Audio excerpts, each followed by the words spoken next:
नमस्कार सभी दोस्तों को स्वागत है आप सभी का हमारे YouTube चैनल देव कहानी पर। आज कहानी आधारित है कर्मों का फल। कहानी शुरू करने से पहले इससे पहले आप सभी से एक छोटा सा निवेदन है, अगर आप इस चैनल पर पहली बार आए हैं तो चैनल को अभी सब्सक्राइब जरूर कर दीजिए और घंटी को भी दबा दे ताकि आप सभी को समय समय पर ऐसी प्रेरणादायक कहानियां और पौराणिक कथाएं व धार्मिक कथाएं से जुड़ी वीडियो प्राप्त होती रहे। एक सिद्ध आचार्य अपने शिष्यों के साथ तीर्थ यात्रा पर निकले। कुछ देर चलने के बाद वे थकान निकालने बीच घने जंगल में ही रुक गए। इतने में आचार्य को कुछ आवाजें सुनाई दी। ध्यान से सुनने पर आचार्य को समझ आया कि यह कुछ लोगों के रोने की आवाज है।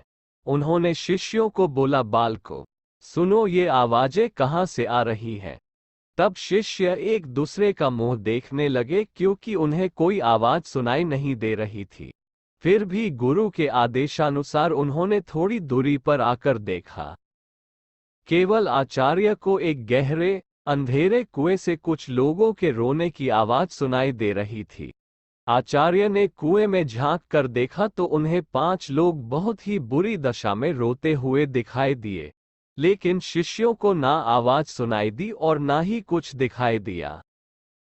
तब आचार्य ने उन 5 लोगों को मुस्कुराते हुए देखा और पूछा, भाई, आप किन कर्मों को भोग रहे हो? तब वे पांचों और जोर जोर से रुदन करने लगे। तब आचार्य ने शिष्यों को बताया, यहाँ 5 प्रेत आत्माएं हैं। ये सुनकर शिष्य डर गए।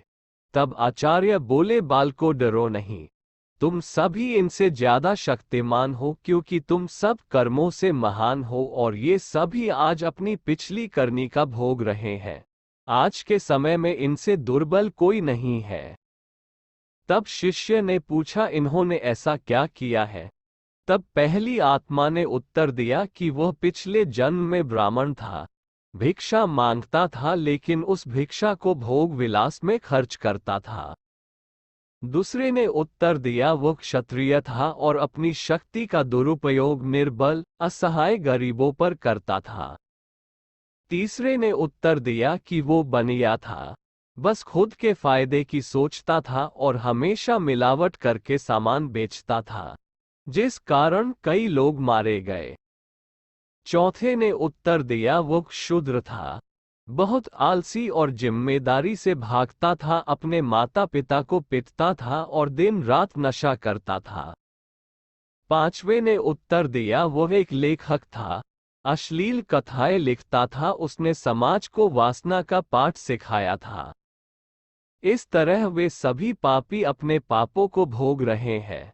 उन्होंने आचार्य से निवेदन किया, आप गुरु हैं, आप दुनिया वालों को समझाएं कि बुराई का रास्ता क्षण की खुशी देता है, लेकिन इसका दंड कई जन्मों तक अंधकार में भोगना पड़ता है।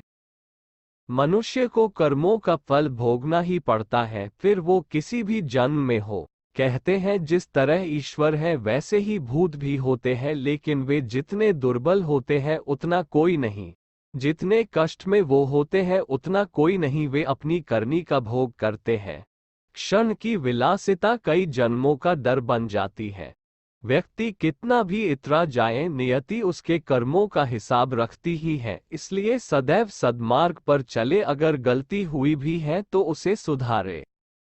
आशा करते हैं आपको यह वीडियो पसंद आई होगी। फिर मिलते हैं और एक और कहानी के साथ। तब तक जय श्री राम सभी दोस्तों को।